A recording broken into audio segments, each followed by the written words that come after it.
प्रणाम। मैं सार्थक रंजन, पप्पू यादव जी का पुत्र, और मैं नहीं चाहता था कि हमारी मुलाकात ऐसे हो। और जैसे पापा कहते हैं कि समय और परिस्थिति के सामने किसी का बस नहीं चलता है, तो प्रणाम स्वीकार करिए मेरा। और मैं कल जो हुआ उसके बारे में बात करना चाह रहा हूँ। कल दो घटनाएं हुई, एक जो बिल्कुल नहीं होनी चाहिए थी और दूसरी के बारे में सोच के सुकून मिलता है। कल हम सब ने मिलके एक व्यक्ति के ऊपर अन्याय जो हुआ है, हम सब ने मिलके ट्विटर पे हमने उस ट्रेंड को नंबर 1 कर दिया और काफ़ी घंटों तक रहा। मैंने भी ट्वीट किया घर पे अपने आराम से सोफे में बैठ के, उसे नंबर 1 ट्रेंड की दौड़ पे लगे रहे सोचा। पर वो कल हुआ और कल चला गया है। और अब जब जेल जाने की बारी आई है तो मेरे पिता अकेले हैं। कल 9 बजे से लेके आज सुबह 3 बजे तक वो सिर्फ एक मुजरिम की तरह ट्रीट हुए हैं। और मैं जानना चाहता हूँ कि उनका जुर्म है क्या। हॉस्पिटल्स की जो हालत है बिहार में, उसकी सच्चाई दिखाना जुर्म है, या दवाइयाँ नहीं हैं तो जिनको ज़रूरत है उनको दवाइयाँ पहुँचाना जुर्म है, लोगों को खाना देना जुर्म है, या जो काला बाजारी चल रही है दवाइयों की उसको पेश करना जुर्म है। सबसे बड़ा जुर्म मेरे को ये लग रहा है कि एक नेता के घर पे जो छापा मार के उन्होंने आप लोगों के लिए जो एम्बुलेंसेस यूज़ होनी थी वो बस घर पे पड़ी हुई थी, और वो बस ये चाह रहे थे कि वो सारी एम्बुलेंस यूज़ हों आप लोगों के लिए। मुझे लग रहा है कि यही जुर्म उनका सबसे बड़ा रहा।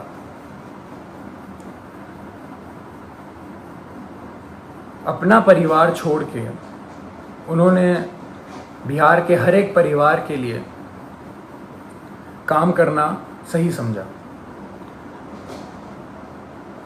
हर एक परिवार की एक भी पुकार अनसुनी ना जाए, उनका बस यही मकसद है। शुरुआत से मैं हर रोज़ बात करता था उनसे, कल के पहले तक हर रोज़, और बस एक ही चीज़ पूछता था मैं उनसे कि क्या आपकी तबीयत ठीक है। क्योंकि मैं भी घर पे बैठ के आराम से आप लोगों की तरह बस देखता था कि वो उनकी वीडियोस, कि कभी वो कोविड वार्ड में जा रहे हैं, पेशेंट्स के बीच में जा रहे हैं, मुर्दा घर जा रहे हैं, या भीड़ के बीच में खाना दे रहे हैं, या कोई माँ उनसे गले लग के अपने बेटी या बेटे के लिए रो रही हैं। तो मुझे भी यही लगता था, या तो कभी किसी मुर्दा के साइड में खड़े हैं मुर्दा घर जाके, तो वो देख के मेरे को बस यही लगता था कि दूसरी बॉडी मेरे पिता की भी हो सकती है इस महामारी के कारण। और हमेशा जब भी मैं उनसे पूछता था कि पापा मास्क पहन रहे हैं या सैनिटाइज कर रहे हैं या कुछ ध्यान रख रहे हैं, तो वो कहते थे कि मुझे कुछ नहीं हो सकता, क्योंकि मेरे साथ पूरा बिहार है, उनका स्नेह है, उनकी दुआ है। और वो आज अकेले बीरपुर में पूरी रात नहीं सोए हैं और अकेले हैं, और जहां उन्हें रखा गया है वो बिल्डिंग किसी भी वक्त टूटने के दम पे है।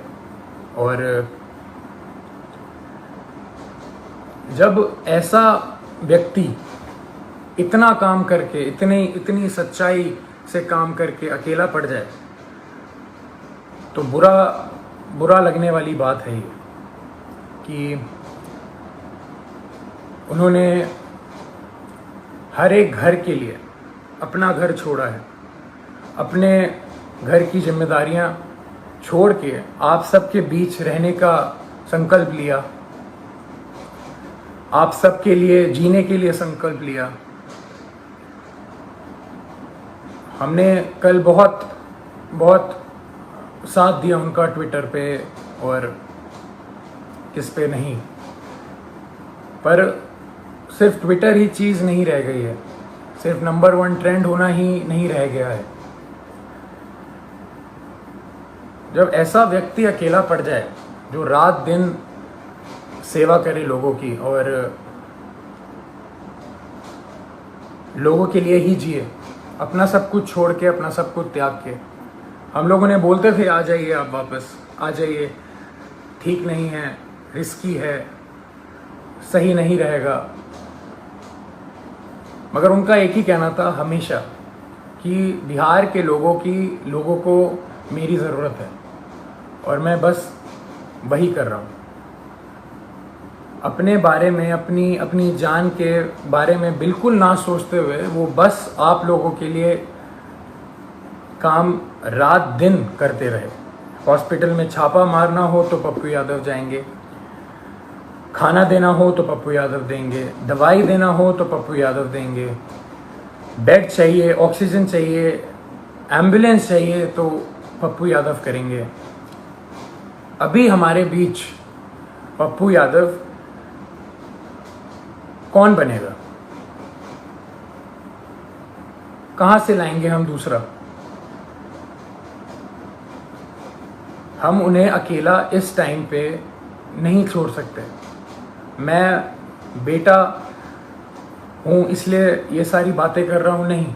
अगर मैं सिर्फ एक बेटे की तरह सोचता तो शायद मैं उनको ज़बरदस्ती बहुत पहले घर बुला चुका होता, पर मैं एक नागरिक की तरह सोचूं तो बहुत बुरा लग रहा है। जो आदमी रात दिन एक करके सिर्फ दूसरों के लिए जिए और उसके साथ ऐसा अन्याय हो, ये बिल्कुल मंजूर नहीं है, ना हम लोगों को मंजूर करना चाहिए।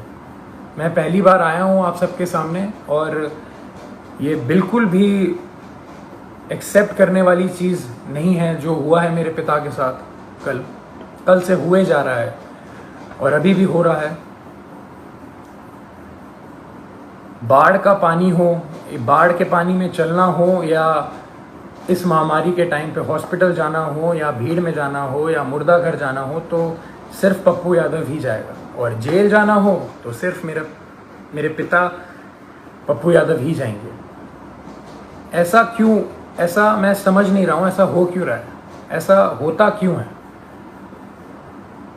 हमेशा एक आदमी जब दूसरों के लिए जिए जा रहा है 24 घंटे, तो जब उसको ज़रूरत पड़ती है तो वो हमेशा अकेला कैसे पड़ जाता है?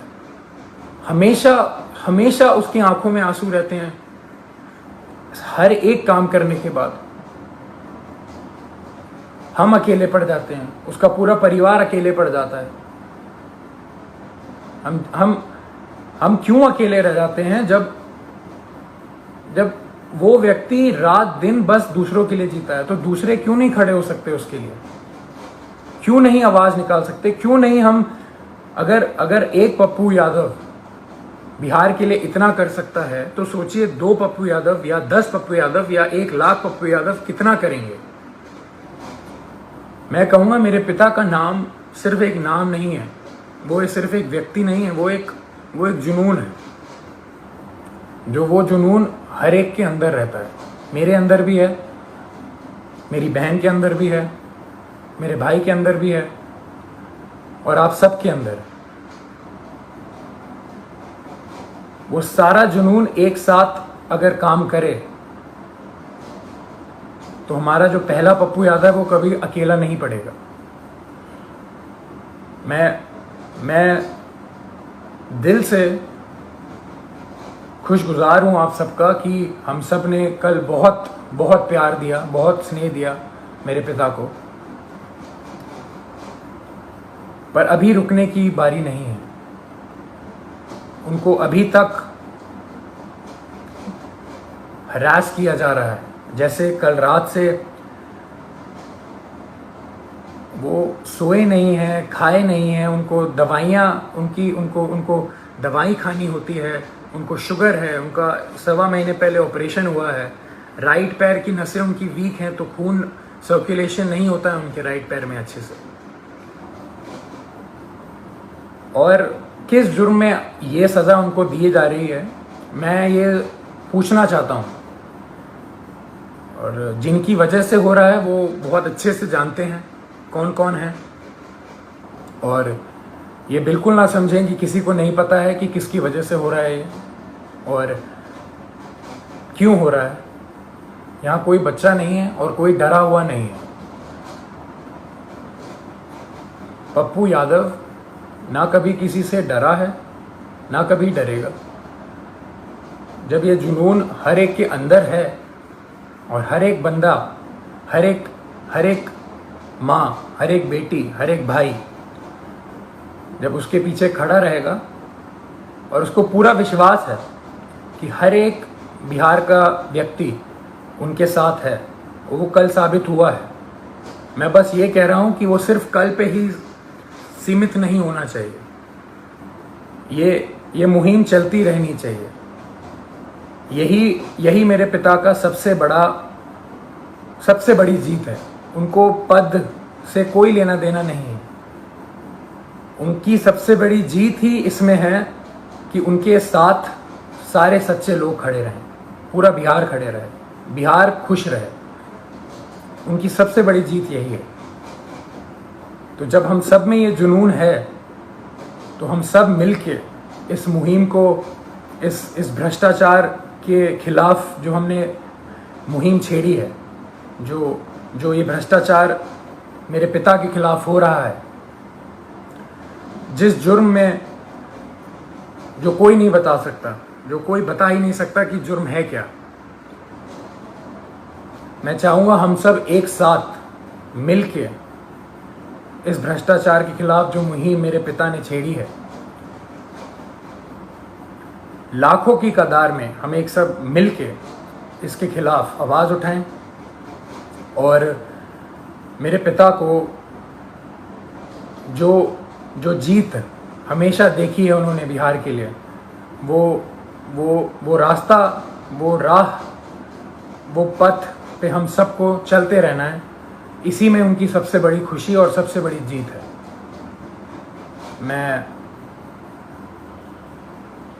मैं बहुत खुश नसीब महसूस करता हूँ कि मैं अभी यहाँ बैठ के आपके सामने ये सब बोल पा रहा हूँ।